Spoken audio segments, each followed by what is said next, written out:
Բարև ձեզ։ Այսօր մեր վերապատրաստման խմբի հետ մենք կներկայացնենք, թե ինչպես մենք պետք է ստեղծենք վիդեոդաս, ինչպես պետք է հրավիրենք մասնակիցներին, ինչպես պետք է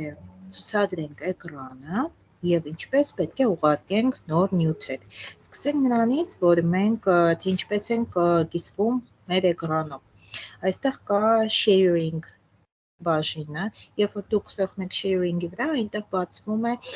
մի քանի տարբերակներ, մենք պետք է ընտրենք բդիլից էկրանը կամ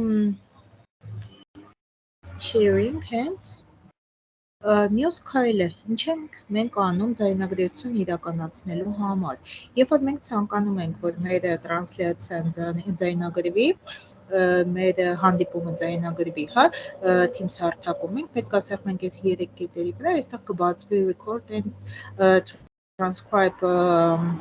բաժինը, պետք է սեղմենք եւ այստեղ կա start transcription կամ stop recording։ Հիմա, քանի որ ես արդեն նախապես սկսել եմ ձայնագրությունը, մեզ պետք է ընդհանրապես վերջում արդեն սեղմել stop recording։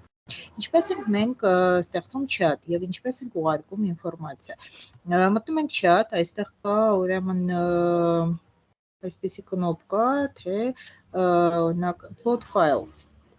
Մենք այսպես ենք, կամ touch files, upload files ներբեռնել, հա։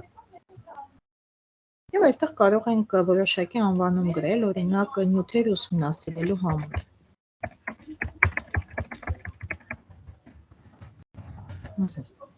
Եվ ուղարկենք։ Ինչպես մենք կարող ենք հրավիրել խումբ մասնակիցների։ Ուրեմն սեղմելով իրենց անունների վրա, այստեղ եթե ունենք նախապես ստեղծած խումբ, կամ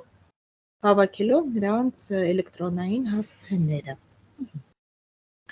Այսպես կարող են արդեն մասնակիցները միանալ մեզ։